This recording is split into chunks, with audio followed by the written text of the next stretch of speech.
Feel prelims test series feel గురించి writing hit ఇయర్ను ఇది సరిపోతుంది, ఇంకా మీకు ఫీల్ వచ్చేస్తుంది.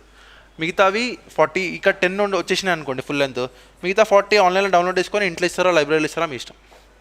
So 50 full length test twice, because doing once is never beneficial with regard to sources, with regard to mock test, anything. 50 mock test అంటే లెక్కండి మీరు ఎన్ని 5000 questions you're doing. 5000 questions చేసినప్పుడు ఎన్ని టాపిక్స్ టచ్ అవుతాయి? పాలిటీలో you'll go always have a question from fundamental rights. అరే question వచ్చింది కదా అని ఒకసారి ఓపెన్ చేస్తాం, అదే చూసేసినాం ఒకసారి, అట్లా రివైజ్ అయిపోతూ ఉంటుంది.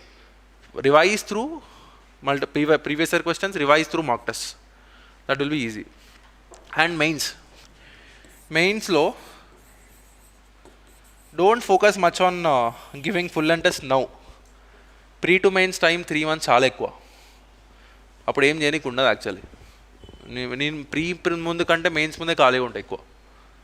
సో ఫుల్ లెంత్ టెస్ట్ అప్పుడు ఇచ్చేయచ్చు. ఇప్పుడు మీకు ఎవరైతే ఫ్యాకల్టీ ఉన్నారో మీ ఆప్షనల్ కానీ మీ జిఎస్కి కానీ learn how to write an answer.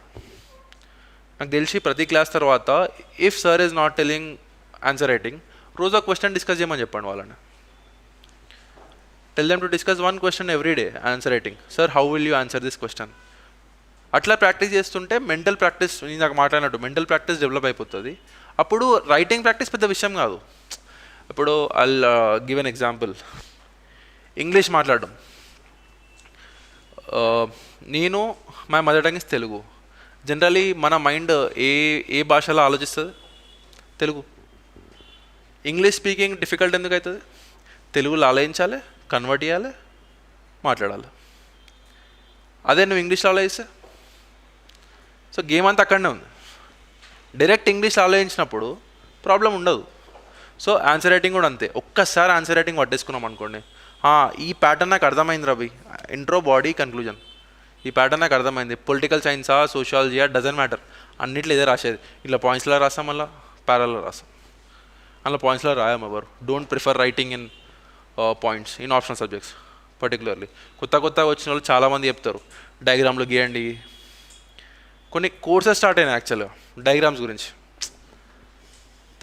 What I call this content terrorism అంటారు కదా, కంటెంట్ టెర్రరిజం ఇదంతా. కంటెంట్ ఎక్కువ ఓవర్వెల్మ్ చేసి ఇప్పుడు ఇవన్నీ వచ్చినాయి అన్ అకాడమీ అని, బైజూస్ అని, ఎవడెవడో కోర్సెస్ తీసుకోవడము, పూర్తిగా ప్రీ క్లియర్ ఇయర్ ఒక్కసారి కూడా కోర్సెస్ తీసుకోవడము. They don't know what exam is demanding. వాళ్ళకి నాలెడ్జ్ ఉండొచ్చు, ఐ అగ్రీ, కానీ they don't know what exam is demanding కదా. సో ఈ కంటెంట్ టెర్రరిజం నుంచి బయటకు వచ్చేసాడు. బేసిక్ ఏవైతే నాలెడ్జ్ ఉందో అదే గెయిన్ చేయండి. మాక్ టెస్ట్ అయితే ఇదే.